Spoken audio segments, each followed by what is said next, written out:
মানুষকে আল্লাহ পাক দুনিয়াতে বেহুদা পাঠান নাই, কোনো না কোনো কারণ আছে মানুষ পাঠানোর বিষয়ে।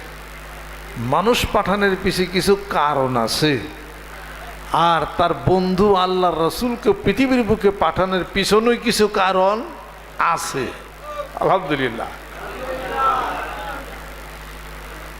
কুনতু নাবিয়ান ওয়া আদম বাইনাল মাই ওয়া তিন, আমি তখনও নবী ছিলাম যখন আদম আলাইহিস সালাম মাটি এবং পানির মধ্যে মিশ্রিত ছিল। শব্দ কমাও। তখনও নবী এমন মায়ের গর্ভে জন্মগ্রহণ করলেন। একটা কথা বলার জন্য আমি ভূমিকা টানতেছি।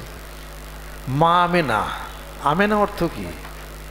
কত সুন্দর অর্থ। বাবা আব্দুল্লাহ, রেকর্ড দেখা গেছে উনি কোনো নেশা করা নাই। আলহামদুলিল্লাহ। এমন গর্বে, সবচেয়ে সম্ভ্রান্ত বংশে, এবং এমন তার ওই কুষ্টিনামা সিলসিলা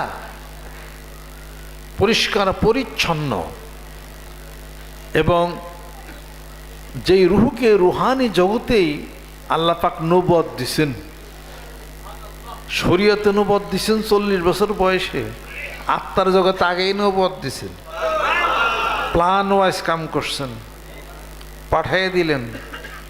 ছোট বাচ্চা বয়সে অপারেশন করালো, heart open heart surgery, open heart surgery করা হলো। যৌবন প্রাপ্ত যখন হলেন ওপেন হার্ট সার্জারি আবার। এবার আল্লাহ বলেন আমার বন্ধু আসবে আমার বাড়িতে, আর একবার ওপেন হার্ট সার্জারি করো। এই ফেরেশতা যাও, জিবরাইল ফেরেশতা, মিকাইল, দুইজন চলে যাও।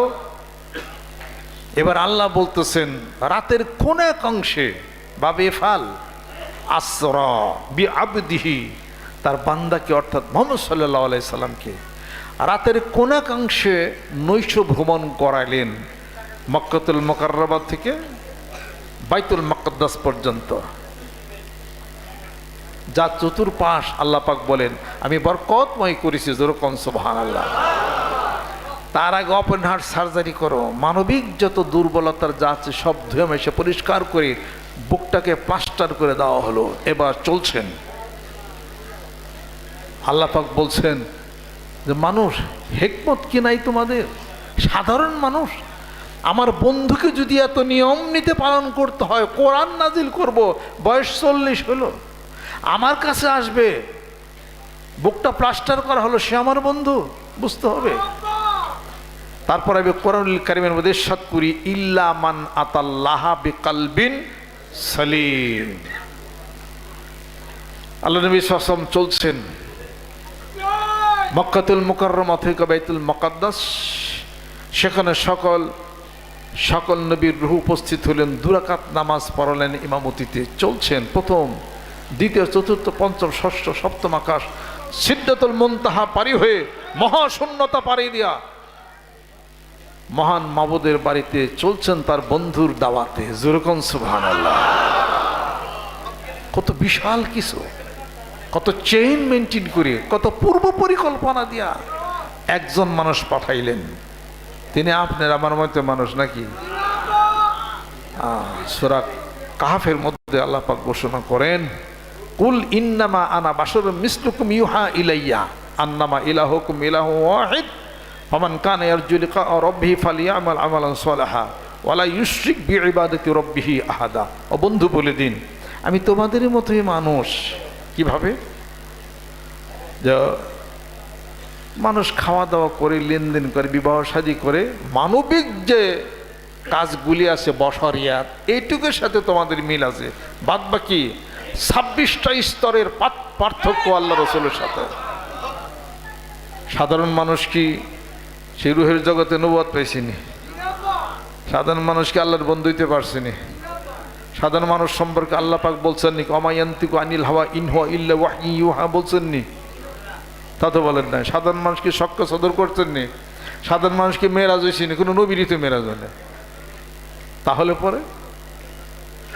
বোঝা গেল কি যে তিনি আমার বন্ধু, আমি স্পেশালভাবে তাকে তোমাদের হেদায়েতের জন্যে পাঠাইয়া দিয়ে আমি ঘোষণা করেছি ওয়া ইন্নাকা লা আলা খুলুকিন আযীম, নিশ্চয় হে নবী বন্ধু, ওয়া ইন নাকা লা আলা খুলুকিন আযীম। আর কয়টা চান?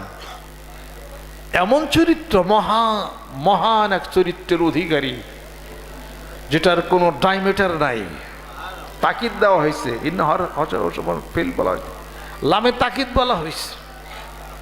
দিয়ে আল্লাহ পাক বললেন, দে মানুষ শোনো, তোমাদের কাছে মানুষ পাঠাইছি, মানুষের কাছে মানুষ পাঠাইছি, মানুষের কাছে ফেরেশতা পাঠাই নাই।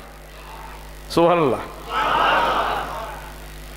ফেরেশতারা মানুষের চেয়ে শক্তিশালী কম। ফেরেশতাদের উপাদান হলো একটা, জোরে কোন কয়টা? একটা। মানুষের উপাদান হলো চারটা। ফেরেশতাদের উপাদান হলো তৈরির একটা, সেটা হলো নূর। জিনদের উপাদান একটা, সেটা হলো প্রজ্বলিত আগুন। মানুষের উপাদান হলো চারটা, আব, আতশ, খাক, বাত, আগুন, মাটি, পানি, বাতাস। শক্তি আরো বেশি। এবার আল্লাহ পাক মানুষের কাছে মানুষকে পাঠাইয়া বলতেছেন, আলিফ লাম রা কিতাবুন আনজালনাহু ইলাইকা লিতুখরিজান নাসা মিনাজ যুলুমাতি ইলান নূর। ও নবী বন্ধু, তোমার প্রতি কোরআন নাজিল করেছি, এ মানুষদেরকে অন্ধকার থেকে আলোর দিকে নিয়ে যাবে। জুরকুন সুবহানাল্লাহ। মানুষ পাঠানোর পিছনে বিশাল রহস্য। সূরা আহজাবের মধ্যে দেখেন আল্লাহ পাক বলেন, ইন্না আরাদনাল আমানাতা আলাস সামাওয়াতি ওয়াল আরদি ওয়াল জিবালি ফাআবাইনা আন ইয়াহমিলানহা ওয়াশফাকনা মিনহা ওয়া হামালাহাল ইনসান। আমার আমানত আসমান জমিন পাহাড়ে রাখতে চাইলাম। আসমান বলে না, জমিন বলে না, পাহাড় বলে না।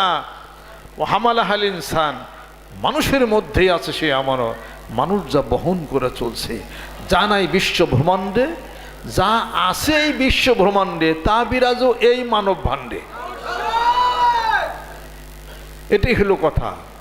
তালাশ করতে হবে, জানতে হবে, বুঝতে হবে তোমার ভিতরে আছে কি। তোমার ভিতরে কেউ আছে, কি আছে? বেতত্ব বই খুলে দাও, রুহের মানুষ। সেটা হলো রুহের মানুষ। তোমার ভিতরে আছে, সে রুহটা আছে, সে আত্মা আছে। দুষ অপরাধের কারণে কালো হয়ে গেছে, সেটা জিকির এবং সাধনার মাধ্যমে তাকে উজ্জীবিত করতে হবে। এটা